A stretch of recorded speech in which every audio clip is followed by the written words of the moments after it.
We stopped looking for monsters under our bed once we realized they were inside us. If you ever had a gun pressed to the back of your head, you'd be surprised by how cold the barrel is. You can feel the weight of it pressed against your scalp and even the hole in the barrel. If you think you're going to die, you're disappointed with the choices you made in life that have caused you to have a gun to the back of your head. Your life doesn't flash before your eyes like people always say. Instead, you search through your memories, trying to find a time when you were most happy, so that you can be somewhat at peace before you get a bullet in your head. And that's where the confusion comes from. If you've never pressed a gun to a man's head, you'd be surprised by how much power you feel. In a way, you're playing God, holding the man's life in your hand. In the end, it's your choice whether he lives or dies. You feel the weight of the gun in your hand, the rigid complexities of the grip. If this is your first time, you'll be nervous. Sweat will accumulate across your hairline. You'll hesitate. And then there's a bang. And then there's silence. Nick whispers encouragement in my ear as I grip the gun in my hand. My hand is still shaking. It's my first time doing this. He tells me not to be nervous, that he understands why I'm anxious, that even the predecessors got nervous. He grabs my wrist to steady my hand. I tell Nick, I don't think I can do this. Nick tells me I can. He presses the gun against the man's head. The man whimpers. The man tells me not to do this, that he has kids. Nick tells him to shut up and that if he actually had kids, he wouldn't be in this situation. My hand is still shaking. Nick, I can't do this. Let's just go, okay? I shout. But you can do this, don't you see?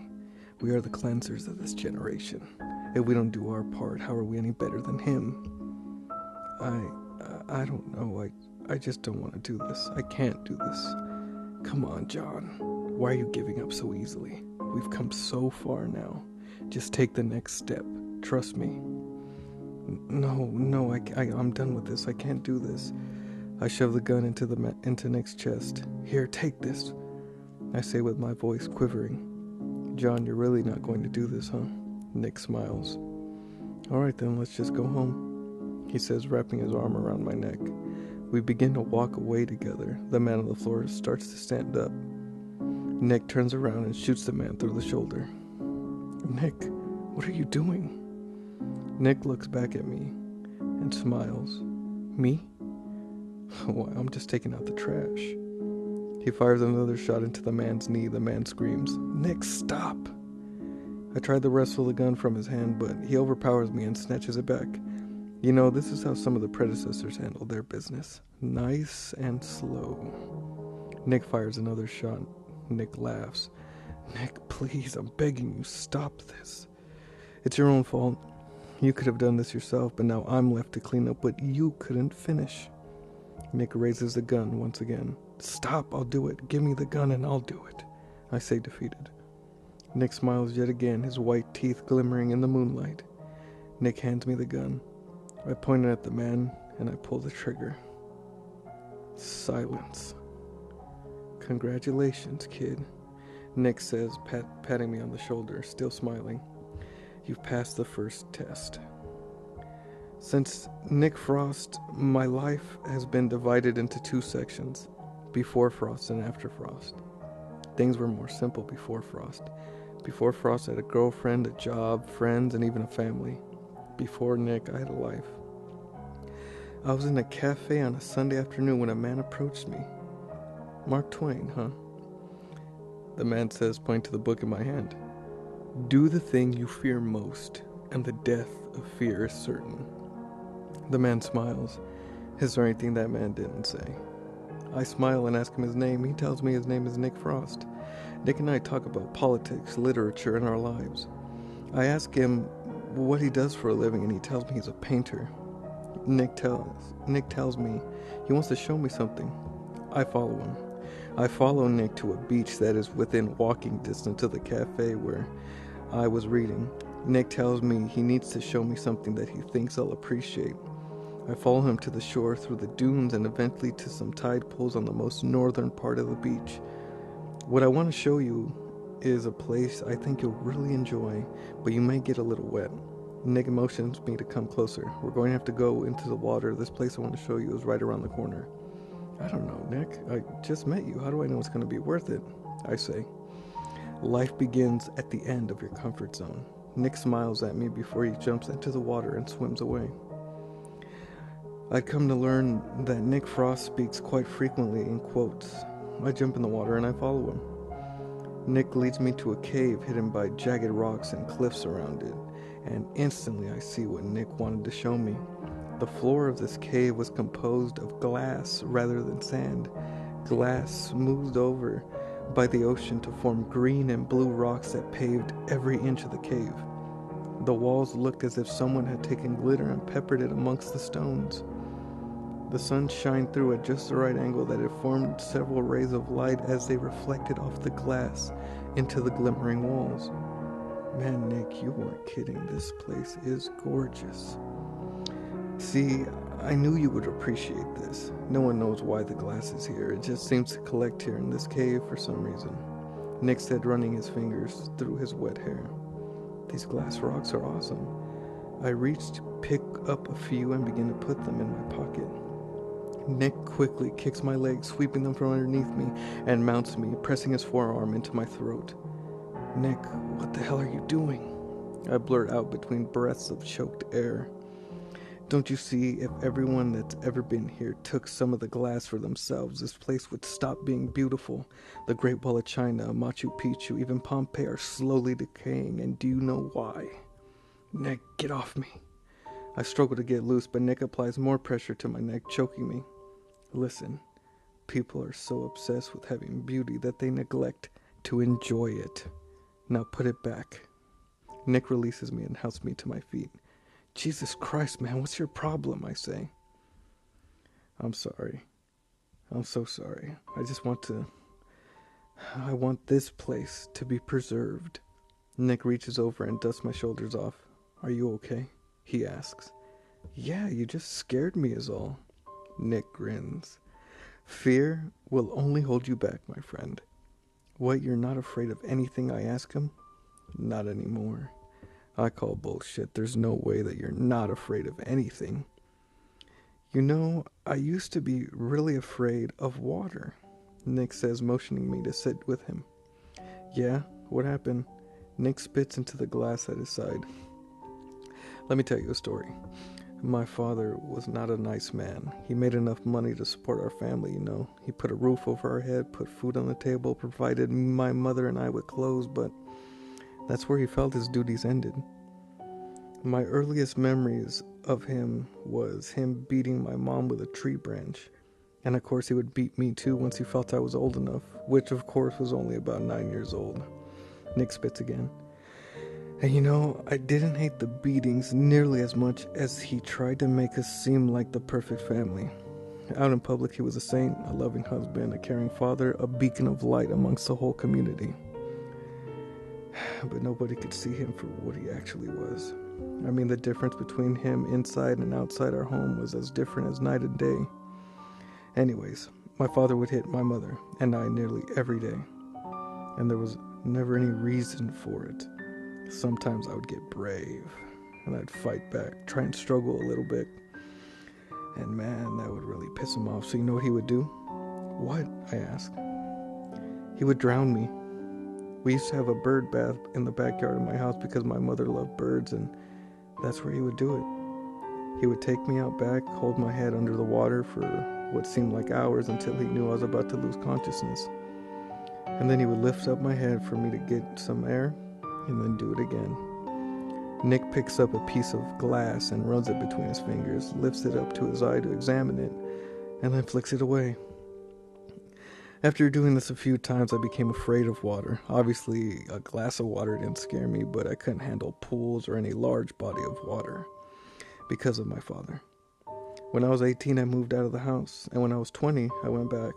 Why did you go back, I asked. Apparently, my absence only left my father with more aggression and only one person to take it out on, my poor mother. One day, instead of a tree branch, my father decided to use a baseball bat, and he killed my mother. And my father was such a charmer and had so much money that he was able to weasel his way out of prison. So I went back. I went back home and I killed my father, just like he killed my mother. Nick looks at me, his gray eyes shining in the light inside the cave. Monsters don't exist in the way they are depicted in movies and books. They look like you and I, they talk like you and I, and they walk like you and I. We are surrounded by monsters every day, and we can't even tell who they are. When I killed my father, I wasn't committing murder. I was cleaning, ridding this world of just one less monster. Does that make sense? I hesitate a moment before nodding.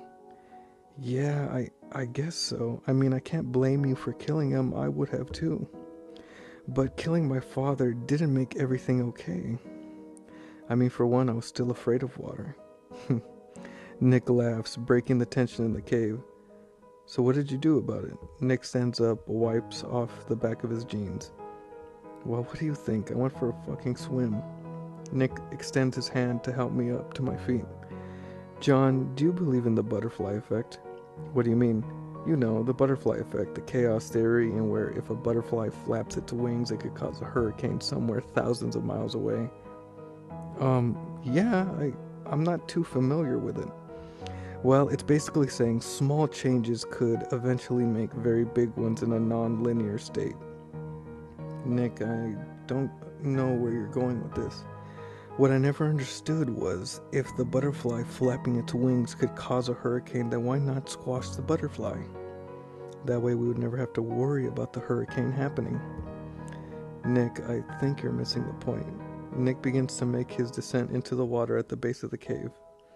I'm not missing the point, I understand the concept. Then I still don't understand why you brought this up. Nick looks at me, takes a step out of the water. I need you to help me kill some butterflies. Ghosts are real, and monsters are real too. They live inside of us, and sometimes they win. Stephen King. In the stories we tell about ourselves, we are always the hero. We exaggerate our own fates, paint ourselves as a champion of our own tales. We tell stories about how we won in a fight, how we scored the last point in a game, or how we saved the life of a child. We never tell the stories where we're the villain. Everyone has that story where they're the bad guy, but we hide these stories from each other, mask them along with all our other faults until half of what people see is bullshit. And then in some stories, the line between the two begins to blur. Every once in a while, you can be a bit of both. Nick pours himself a glass of Coke and watches the ice bob back and forth between the glass. He raises the glass so he can see better and watches as the bubbles float up to the top of the drink. I think you're ready, Nick says, taking a sip of the soda. Ready for what? I ask. To kill your first butterfly. Nick, quit using innuendos and just call it what it is already. Nick takes another sip. And what would that be? Murder. No. Have you not been listening to anything I've been saying? The ends always justify the means. People die every day. We're just making sure the right ones do. If I'd killed my father before he had the chance to kill my mother, she would still be alive today. But instead they're both dead. 2 lives gone instead of 1. Some people's lives are more valuable than others because some people are just human waste. Take 1 life, save another. That's the way these things work. The butterfly effect. But how do we know we're taking the right lives, I've asked. Nick laughs the same way he always does. Meet me at my place tonight at 9. I have something to show you. My girlfriend calls. I ignore it. My parents call. I ignore it. My friends call. I ignore it. Nick calls. I pick up the phone. This is the way my life has been since the day I met Nick Frost. And it didn't start off like this. At first, Nick and I would only hang out a few times a week, grab lunch, go surfing, go for a walk, but the more I hung out with Nick, the faster he gradually replaced everyone in my life. My friends eventually just stopped calling. My parents figured I was just busy, but my girlfriend, she was jealous. She yelled at me for not spending enough time with her and for being late when I did. In the end, she was yelling at me for not even showing up. She wanted to meet Nick, but I never let her. Something about my conservative Catholic girlfriend and my self-righteous nihilistic friend Nick Frost really didn't seem to mix well in my head. Unfortunately, I had to make a choice, her or Nick, and I chose Nick Frost. The only time the more time I spent with Nick, the more he made sense. He was a bit radical for my taste, but he always made good points. He talked about how the same people striving for world peace were the same people clamoring for war. About how the same people who are concerned with overpopulation were the same people trying to get rid of capital punishment. How the first person who was ever born committed murder. Killing was a part of our instincts. To Nick, death was a part of life. And he seemed to be the only one that realized it. Nick wanted to see nature take its course, and if people weren't going to let him, then he would. Nick had a disturbing outlook on the world, but at least it made sense. Nick had the kind of charisma that at first would piss you off simply because of the fact that you didn't have it. Everywhere we went, people seemed to know Nick. He would get free food when we went out to eat, or free drinks when we went out to drink. Everyone greets him the way they would an old friend. He even got free clothes at the mall when we went. He was smart too, and of course he was fucking handsome. Nick Frost was the type of person that you hate at first because you're jealous, and then you hate yourself for liking him so much. I liked Nick Frost. Everyone liked Nick Frost. I pulled up to Nick's house at 9 o'clock just as he asked, and Nick was already waiting outside. "I'll drive," he says, motioning me to come into his car. I get in his car and we start driving. "Where are we going, Nick?" "Tonight, everything is going to make sense. Everything I've been trying to teach you. You're getting a live demonstration." "Nick, you're scaring me a little bit," I said, laughing nervously to cover up the anxiousness in my voice. "Fear will never get you anywhere in life. There are so many moments in life that we miss out on because of fear." Nick slams on the brakes, surging me forward in my seat. "Nick, what the hell are you doing, man?" "Wait." "What do you mean, wait?" "Just stop. Stop talking and wait." "But..." "Do it." And so Nick and I wait, and I don't even know what I'm waiting for. And that moment that just passed, that moment is the youngest you will ever be from here on out. You'll never again be farther away from dying in your entire life than you were in that moment. We're sitting in the middle of the road. You have exactly one life. Don't let fear determine any other moments in your life, or you'll spend your last days thinking of how the other moments you've wasted. I sit quietly, trying to absorb everything Nick just said to me. The house is coming up on the left. Nick leads me to an old wooden house, isolated by at least a mile in each direction. It looks as if no one has been there in 10 years. The front of the house has ivy climbing up the front and clinging to the windows on the second floor. The wood looks like it's been eaten away by termites and worn down by the weather. It's a place that looks like it would be brimming with spiders. I have always been afraid of spiders, but I remember Nick's words. I follow him inside. "Nick, what are we doing here?" I ask. "Just be patient. You're going to spoil the surprise now. Come on." Nick leads me into the basement of this broken down house brimming with spiders, and I see a table surrounded by men. These men, 4 of them in total, are sitting around a small wooden table, and at the center of the room, each one of them with their hands tied behind their backs and their faces hidden behind a burlap sack. "Ta-da!" Nick says, doing a little dance around the room. "Nick, what the fuck is this?" "Your enlightenment." Nick walks around the room and removes the sack from the head of each man seated around the table.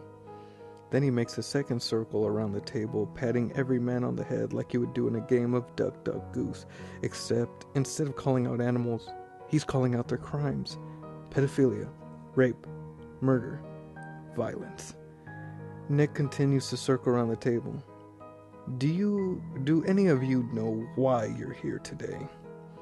Nick waits for a response that he knows will never come. "Fair enough.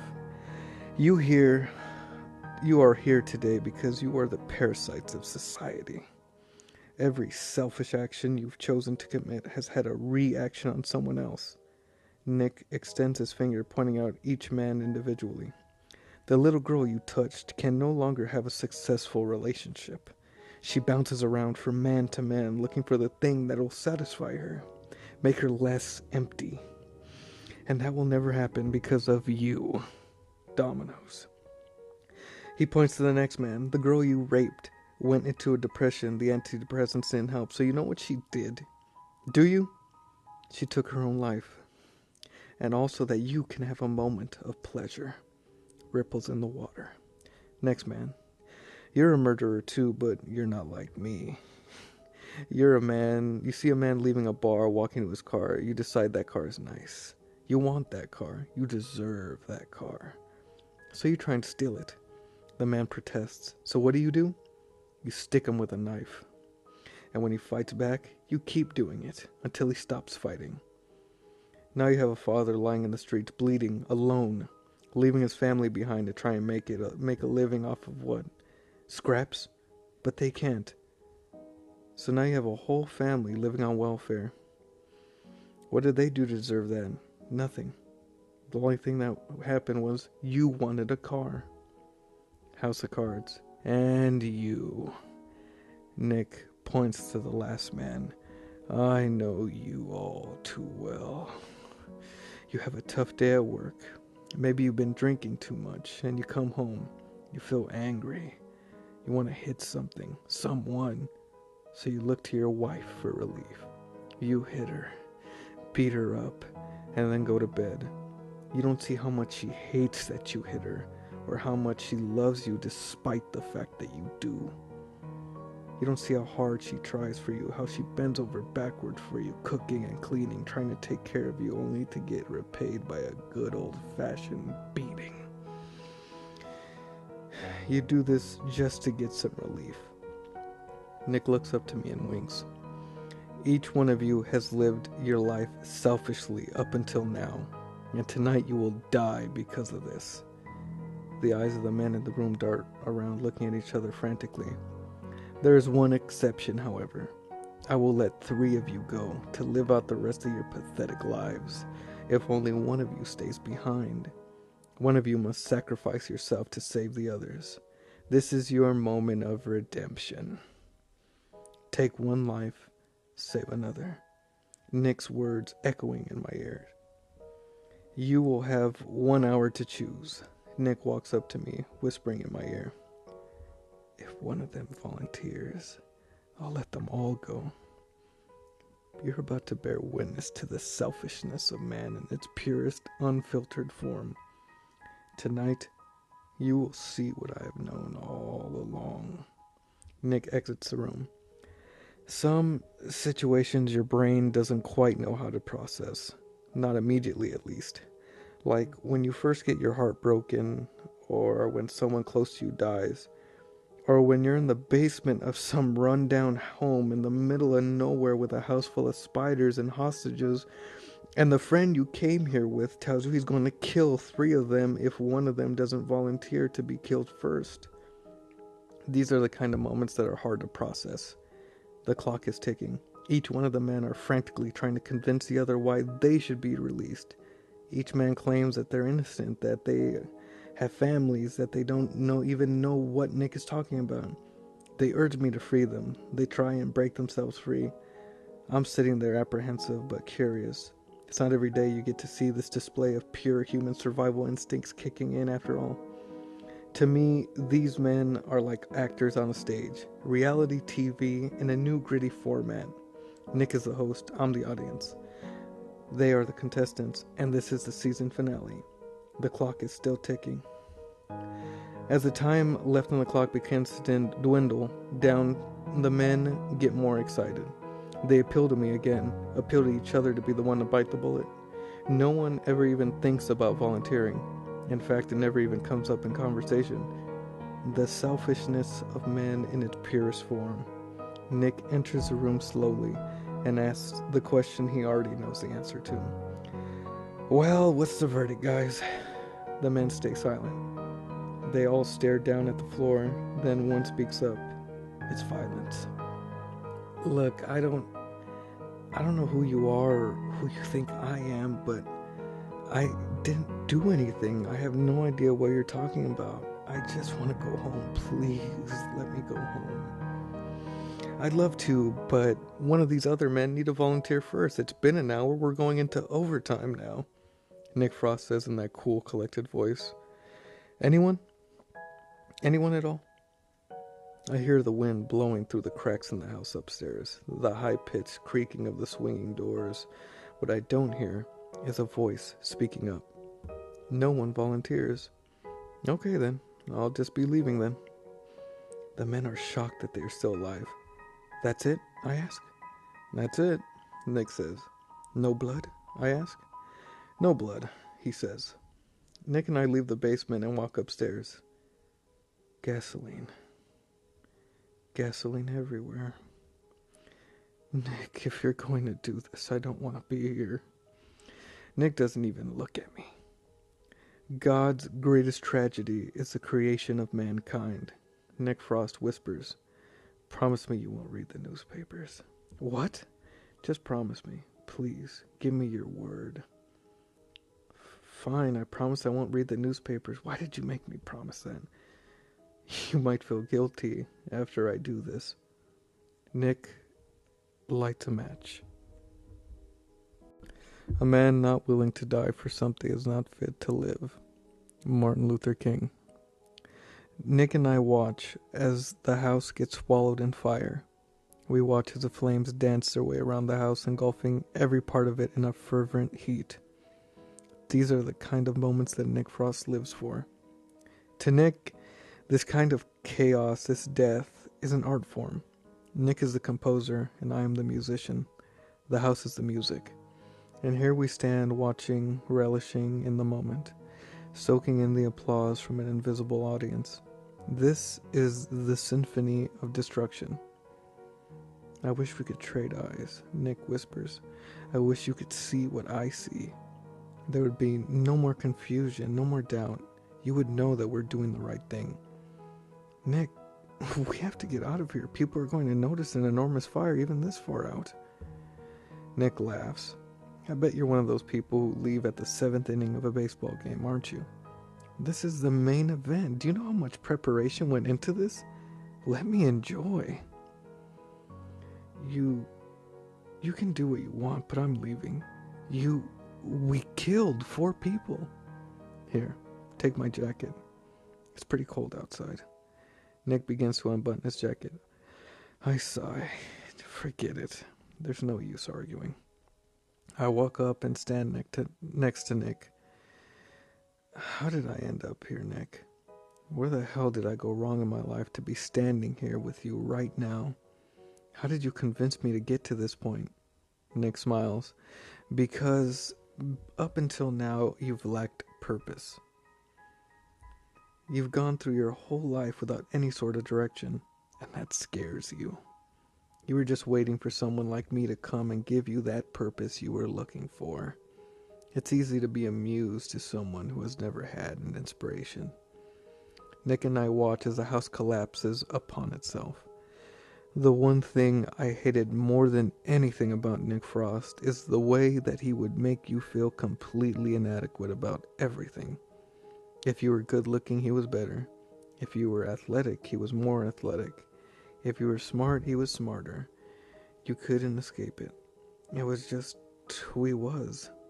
Nick and I were walking down the street only one day after getting some drinks at a bar, when a man bumped into Nick. Sorry, Nick mutters as he and the man passed.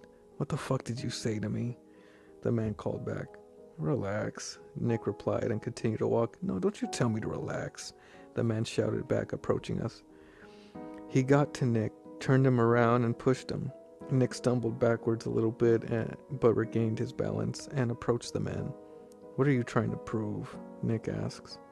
We're the only people out here right now. Go home. The man sparks a cigarette as Nick is speaking to him.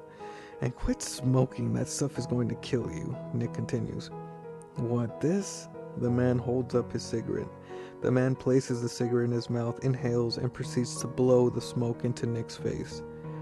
I watch as the signature Nick Frost smile begins to extend across his face. I listen as he begins to laugh, that signature Nick Frost laugh. Nick turns back to me and smiles. Well, at least I tried, right? In what seemed like a split second, Nick brought his right hand from his pocket into the cavity between the man's ribs, the solar plexus of the man in front of him. The man drops to his knees, instantly struggling to breathe. I'll give you a moment, Nick says, taking a step back. He waits until the man can breathe somewhat normally, and then lets him stand to his feet. Seriously, man, do you know how many carcinogens are in those things? Those things are cancer wrapped in paper, Nick announces. The man takes a swing at Nick, but Nick pulls his head back, causing the fist to miss by inches. Formaldehyde, arsenic, benzene, all that stuff can be found in cigarettes. Do you know how bad those chemicals are for you? Nick says, ducking under a jab. The man keeps throwing punches. Nick keeps dodging them. The way Nick moves looks more like dancing than it does fighting, or rather, dodging. Stop smoking. You'll live longer, I promise. At this point, I'm tired of watching Nick toy with this guy. Nick, I call out, now's not a time for one of your lessons. What? Nick turns to me and asks, causing him to lose focus and get punched in the jaw. Nick drops to the ground, landing on his side, and slowly makes his way back to his feet. Nick is still smiling. It's back. Next time, punch with your body instead of just your arm and snap your wrist. That's where all the power comes from. Now Nick is standing parallel to the man in front of him. It's a little trick my mom taught me. She was a tough lady. Fuck you and your mom, the man shouts at Nick in frustration with his hands on his knees trying to catch his breath. Nick smiles, disappears. Me and my mom, you remind me a lot of my father. My father and I didn't get along too well. Nick throws a right hook that completely collapses the guy. Me and my father didn't get along at all. Nick lifts the man's head by his hair, forcing him to look into Nick's eyes. Nick, take it easy, man. Let's just get out of here. This guy's done. I say to Nick's deafening ears. Nick brings his fist into the nose of the man, and blood starts leaking out. He pulls his fist back and plants it into the man's face again and again and again. I tear Nick off the man before he kills him. Nick, what are you doing, man? You're going to kill him, I yell. God. I'm sorry. I didn't know what happened. I just lost control. I look around the area for witnesses and I'm relieved to find there are none. Alright, it's okay. We gotta get out of here now, okay? One last thing, Nick says, holding up one finger. Nick picks up the remainder of the cigarette and inhales so that the tip of it lights up a bright shade of amber.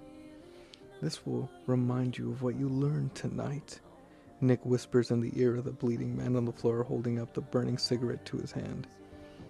This moment is the farthest away from dying you will ever be. Don't do anything that will speed it up. Nick twists the cigarette in the wrist of the man on the floor. Sparks bounce off the skin, and smoke rises from his flesh, and the man lets out a feeble cry. Nick flicks the cigarette and walks up to me. Now we can go, he says. Like I said before, inadequate. Nick tells me I'm ready for my first test over dinner at my place. The day after he burnt a hole in the man's wrist. You're going to need to kill somebody, Nick says to me, shoveling a spoonful of food into his mouth. Don't worry, it won't be anybody innocent. I'll track them down for you, but this time you'll need to be the one who lights the match, so to speak. I don't know if I'm ready for that yet, man. I know. Nick places his hand on my shoulder and winks at me.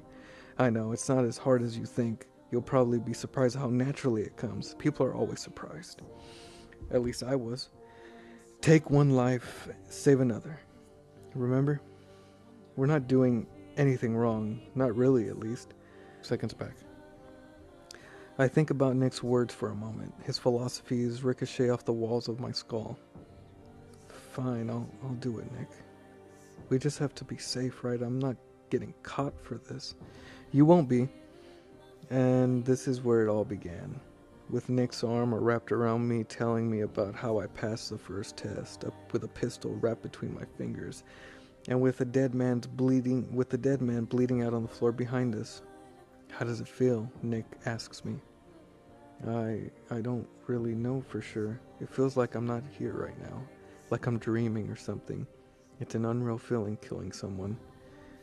It's an out-of-body experience. When you're doing it, it feels as if you're in autopilot or watching yourself in the third person. You become quiet.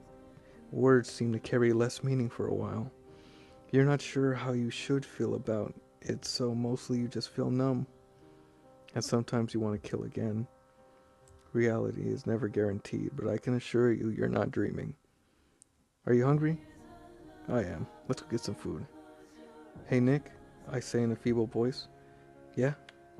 What are the predecessors? Don't get ahead of yourself, my friend. We'll get there soon enough. Just be patient, okay? Now, I kind of want some pancakes. Let's go get some.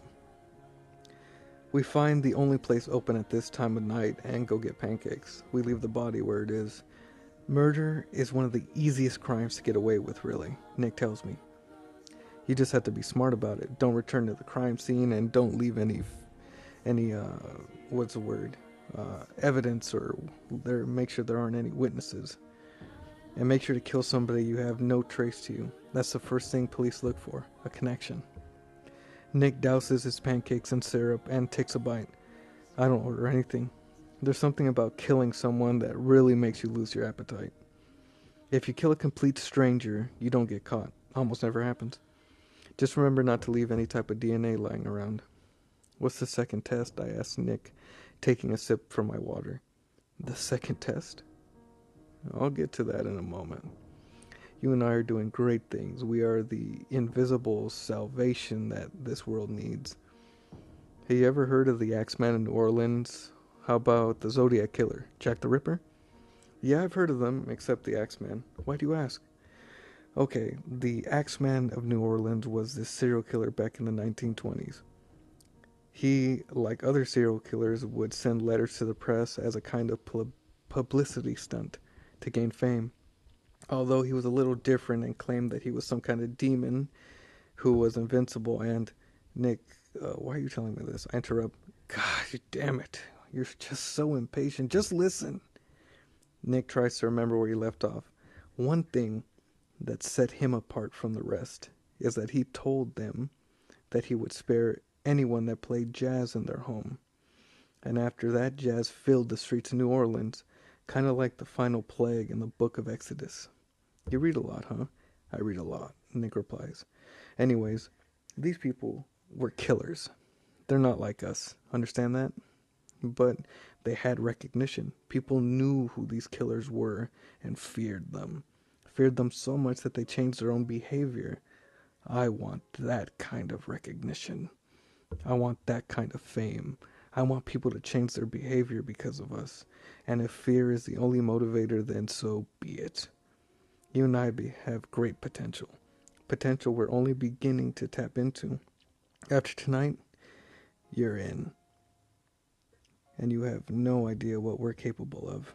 Nick finishes up and we leave the restaurant.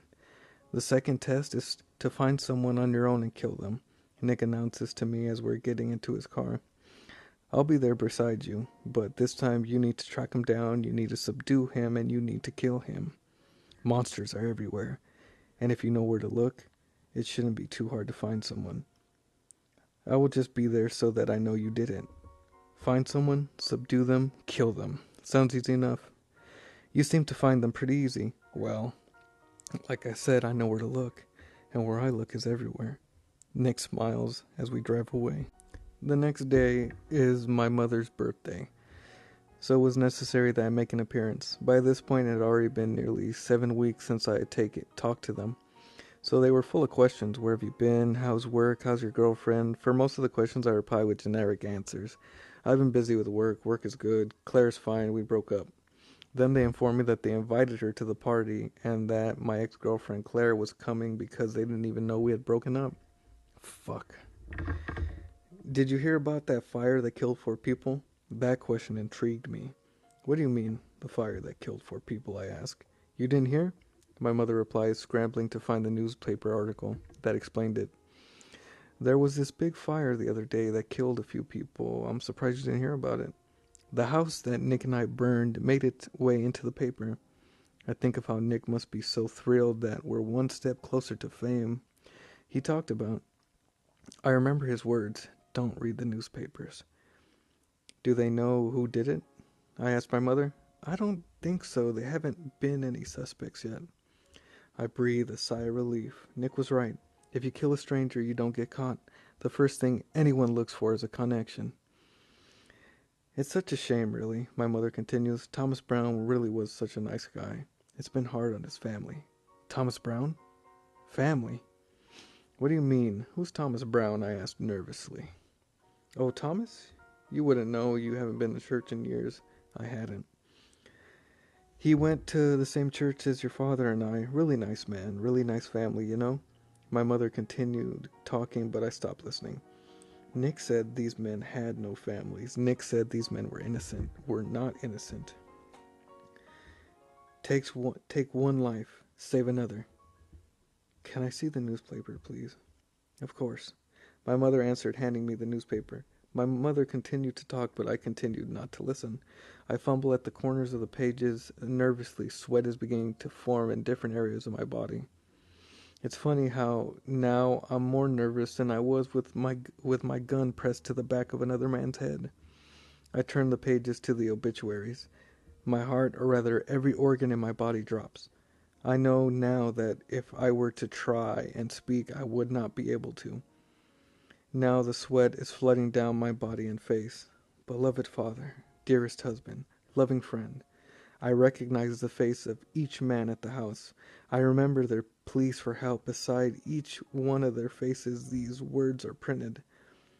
Nick Frost wasn't the vigilante anti-hero I thought he was. He was a serial killer, a murderer. And now I was too. My phone rings. I pick it up to hear Nick's voice. I told you not to read the newspaper. An alliance with a powerful person is never safe. Phaedrus. What most people don't realize is that there is almost never a villain. Most of the time the villain believes that he himself is the hero, that he is the one in the doing the right thing, and that the so-called hero is the one in the wrong. And all is really just the opinion of the majority determining the roles. In reality, there are rarely villains, but sometimes there are. Sometimes these villains, these criminals, these bad guys accept what they're doing is wrong, but choose to do it anyway. And every once in a while they embrace it. What is the closest you've ever been to dying? Nick asks me while we're sitting in his car. This was after the fire, but before the man I killed. I don't know, Nick. Then think about it. What is the closest you've ever been to dying? Nick slows down his words to emphasize his point. I don't know, I had the flu when I was a kid and I got really sick. I don't know, Nick, what do you want me to say? I don't see how you don't know because you're not trying. Take this seriously. Nick pulls out a gun, checks to make sure there are bullets in it, and then cocks it back. Tonight will be the closest I've ever been to dying, he says. Nick smiles and then shows the barrel of the gun so far down his throat that he almost gags. Nick tries to speak, but every word is inaudible. Nick takes a napkin from his door and begins scrubbing down a few words with one hand still holding the gun between his teeth. On the paper he writes, "Kill me or I will kill you." Nick, what the hell are you doing? I'm not going to kill you. Nick raises both his hands in the air and looks at me, holding the gun in place with his teeth. Nick, I'm not playing any more of your stupid games. Nick tilts his head towards the note and then towards me before mumbling something inaudible. No, I'm done.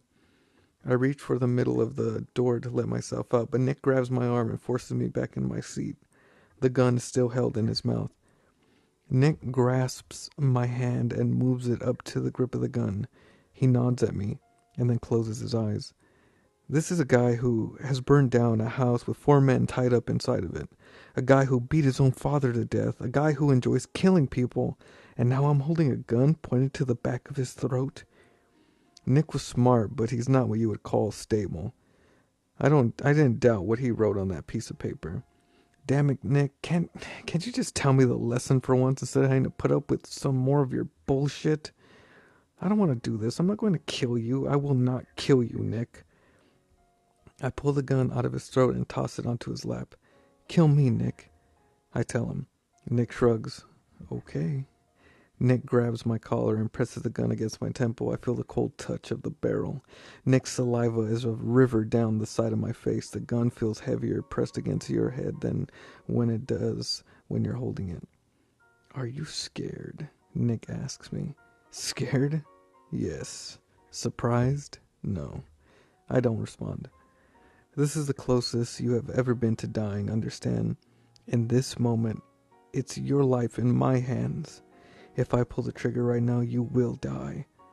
At this range, it will do too much damage to your head. It'll have to be a closed casket funeral. Your parents will be upset. Your friends too. And then they'll move on. You'll be put in a box 6 feet underground. Someone you've never met will cover you in dirt. And then the worms will eat your corpse. Pretty soon, everything about you will fade away. And you'll become a memory. Then do it already, I tell him. And 100 years from now, you will cease to exist. You won't even be a memory. Once you accept that you can't make a difference, that you can't change the world, that you don't matter, then you can matter. Nick presses the gun harder against my head and pulls my collar closer to him. The first step to self-acceptance is self-destruction. I hear the sound of Nick tightening his finger around the trigger, and then the sound of him releasing the grip. Looks like it's your lucky day, Nick says, letting go of my collar and pointing the gun. Forgot to take off the safety. If I was a smarter man, I would have abandoned Nick and his antics the first time he pinned me down in the cave. And if I was at least of average intelligence, I would have called it quits when I saw the basement of the house. But I suppose I'm neither. Nick knew this, and this is why I'm here right now, standing in the middle of my living room with a newspaper clenched in one hand and a cell phone to my ear. The guilt of killing 5 innocent men hanging over me. And with Nick Frost, a serial killer, telling me I wasn't supposed to read the newspaper. I make my way to the bathroom so that nobody will hear the conversation between Nick and I. My heart is a jackhammer. I told you not to read the newspapers, and what do? You go and read the goddamn newspapers. How the hell did you know I was looking at a newspaper? What is going on, Nick? What the fuck have you done? I need you to come meet me, Nick says, calmly from the other line. No, why the fuck would I do that? You're going to come and meet me. I'll let Claire explain. Nick hangs up the phone. Claire was my girlfriend before I started dating Nick. But they had never met. They had never even seen each other. It's situations like this no amount of experience or education can really prepare you for. I'm not even halfway out of the bathroom door and Claire is on top of me crying and apologizing. Her eyes are brimming with tears. Her mascara is raining down her cheekbones. She has both her hands clasped over her mouth. John, I'm so sorry. Please have to believe me. Claire, I want to hear what you have to say. But for right now, we need to stay calm and get out of this house without making a scene. But you have to listen to me. You need to know. Before she can finish her sentence, I pin Claire against the wall and force one hand over her mouth. Claire, I need you to stop talking. Now. The more time you spend with Nick, the more like Nick you become. Let's go. I'll do the talking. I take Claire's hand in mine and lead her into the living room where everyone is lounging. Hey Mom, Claire's got called into work and I have to take her there, I say to my mom. Making my way to the door, but how did she get here? Mom, I really don't have time to explain, I have to go. But it's my birthday, she tells me. I haven't seen you in so long, I've missed you. We were about to have cake, you could stay for that, can't you? Mom, I have to go. I love you. I hear her but choose not to respond. I take Claire's hand and lead her out the front door.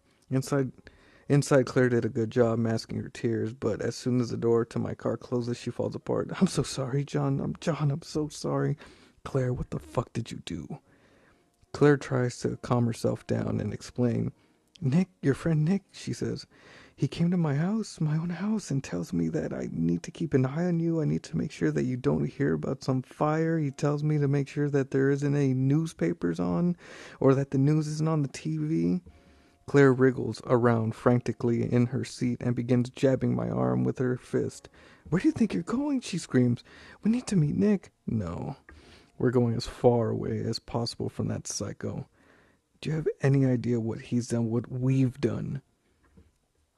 You don't get it. You just don't fucking get it. Claire's voice rises to a deafening tone. He said that if I don't watch you, that he's going to kill me and my family. If I told you any of this, that he would kill me.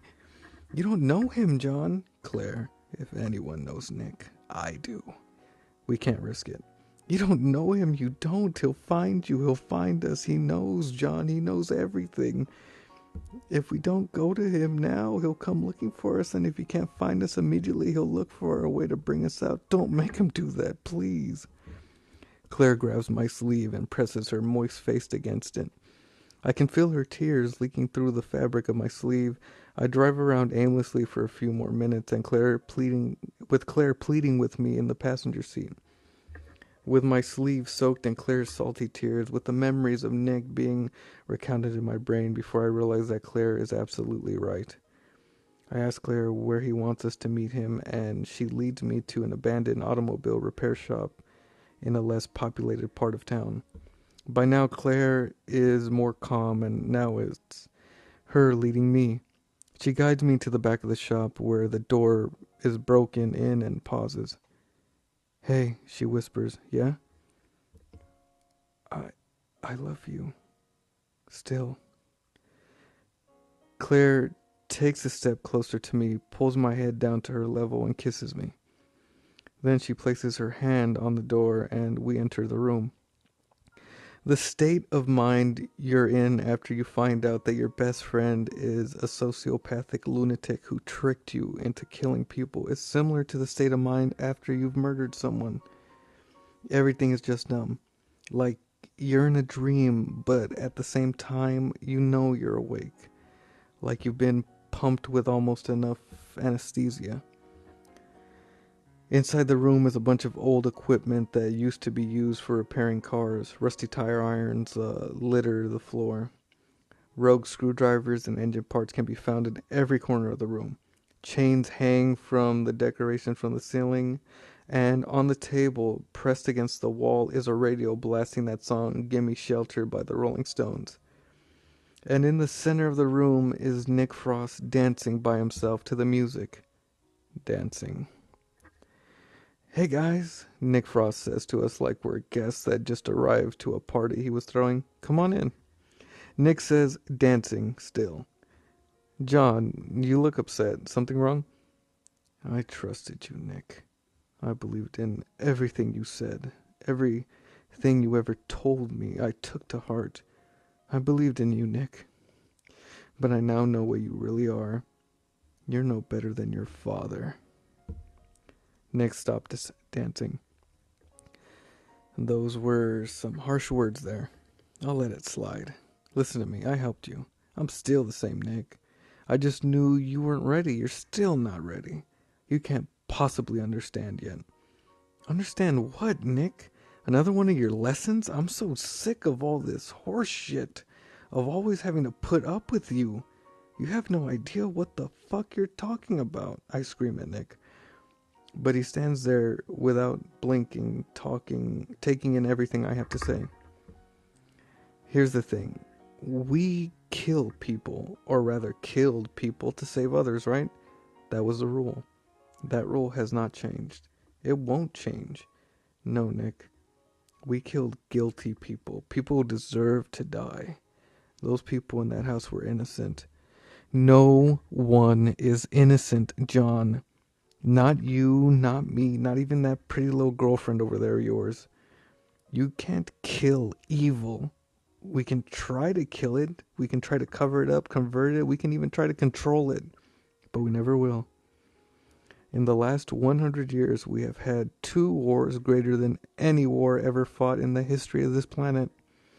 We have weapons that can melt your flesh, gas that can make you vomit up your organs. We have enough bombs to kill nearly every life form on this planet again and again and again.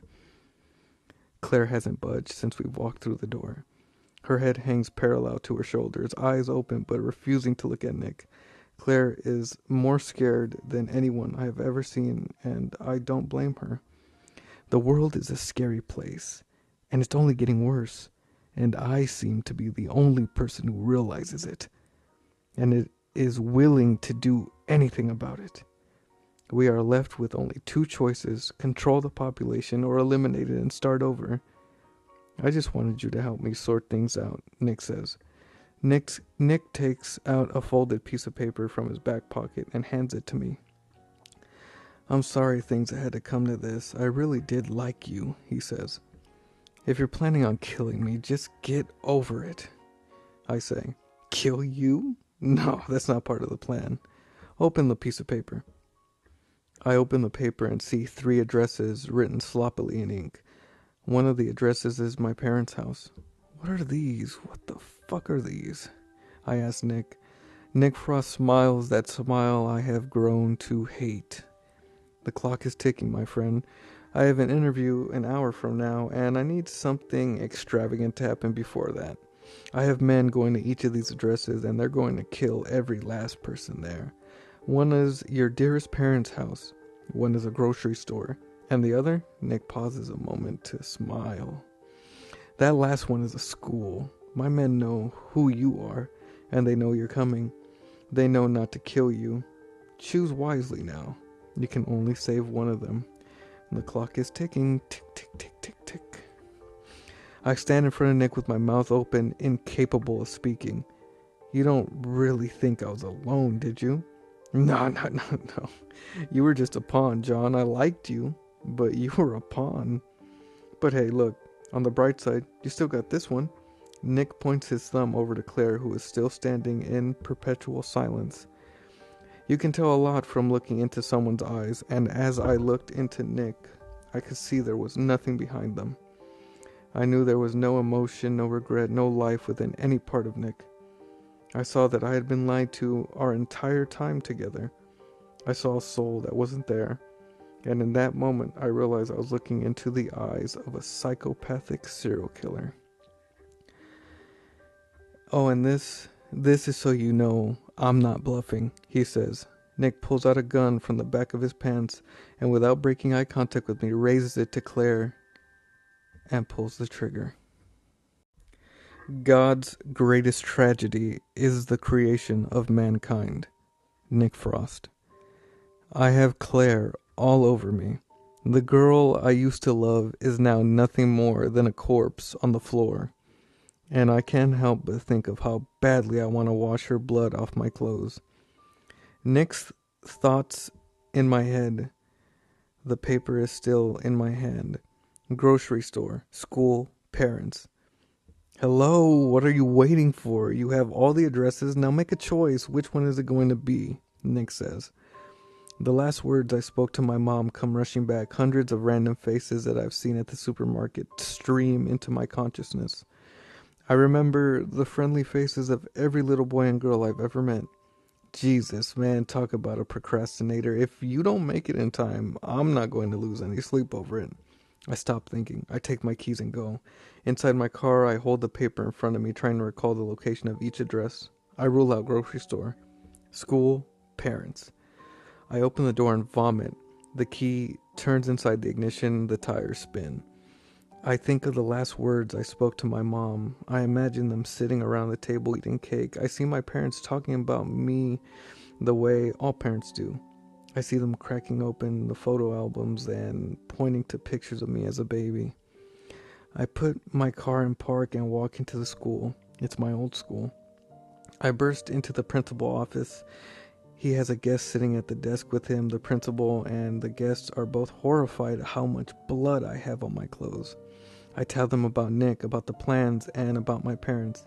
The principal bounds to his feet and rushes out of the office and begins barking orders at the faculty. I've saved the day. I think of my parents and I sit in his desk and I begin to weep. Hey, Looks like you made pretty good time after all. I was starting to worry. Nick's voice is in my head. Part of me was really hoping you would have gone for your parents. You're just full of surprises, aren't you? I look up from the desk to see Nick occupying the seat in front of me. This is impossible. Nick couldn't have gotten here before me. He had no car.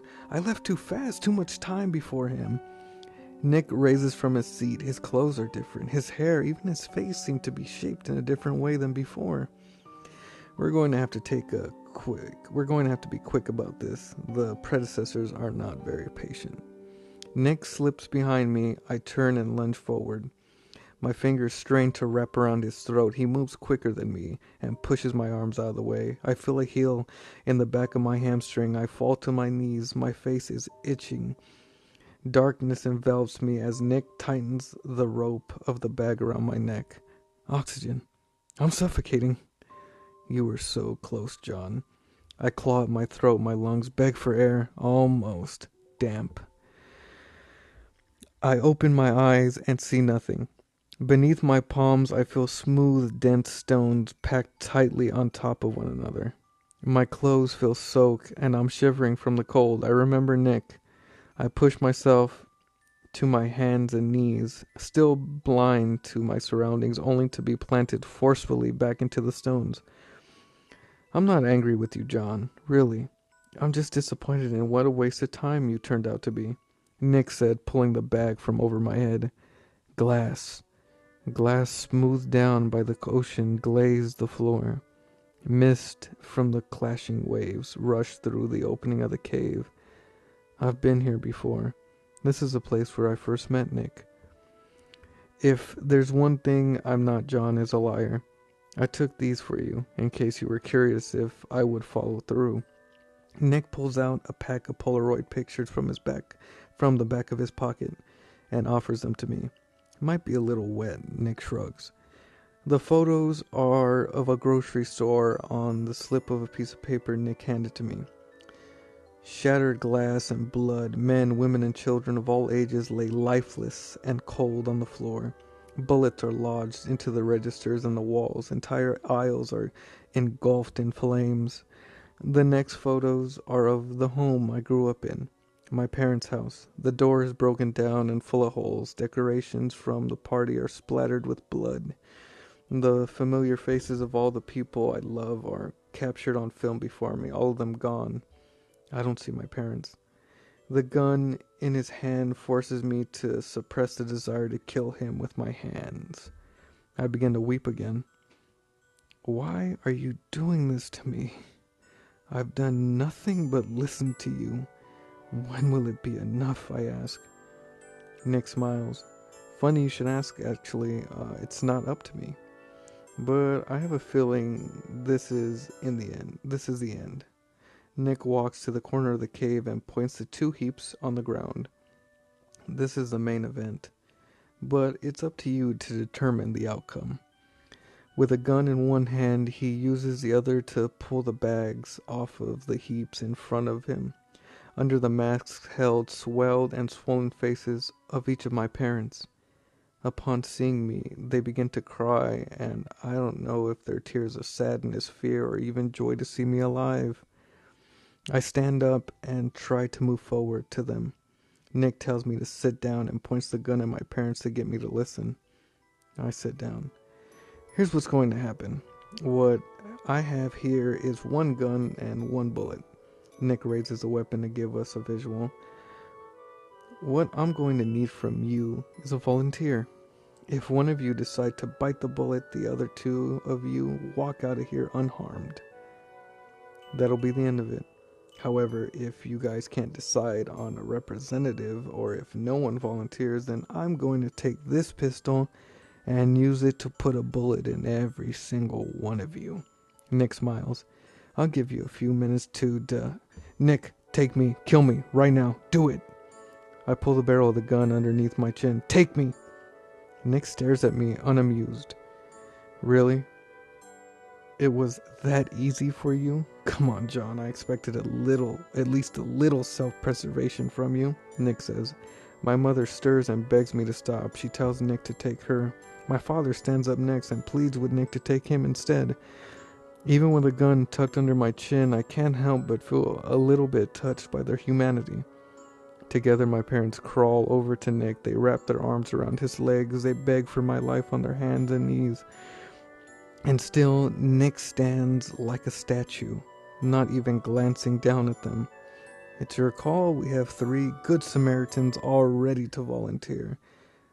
But I don't have all day, Nick says. I can feel cold sweat dripping out of every pore. And just for a moment, I think to myself, why am I so afraid of dying? I've decided. I want it to be me, Nick. Please, I want you to do it. I say, my voice quivering with each word. Nick smiles. Say it again. Nick, please. Nick cocks back the gun, points the gun to my parents, still clinging to him, begging, and tilts his head sideways. I want you to do it. My parents ask him not to. Do it, Nick. Do it! I take the gun and bring it against my forehead. Do it! If you've never had a gun pressed to your head, you'd be surprised by how cold the barrel is. You can feel the weight of it pressed against your skull, and even the hole in the barrel. If you think you're going to die, you're disappointed with the choices you've made in life that have caused you to have a gun to the front of your head. Your life doesn't flash before your eyes like people always say. Instead, you search through your memories, trying to find the time where you were most happy, so that you can be somewhat at peace before you get a bullet in your head. That's where the confusion comes from. If you insist, Nick says. My mind clicks back to me riding along to church with my parents as a kid. For a moment, I feel happy recalling how my dad used to buy me a Slurpee every Sunday on the way back home, with my mom riding in the passenger seat listening to Motown playing on the radio. My mind clicks back to Claire, thinking of the moment when I first found love. For a moment, I feel fulfilled, recalling the summer days where we would spend hours on the lawn in my backyard talking about nothing and everything at once. And just for a single moment, everything seems so temporary. My mind clicks back to silence.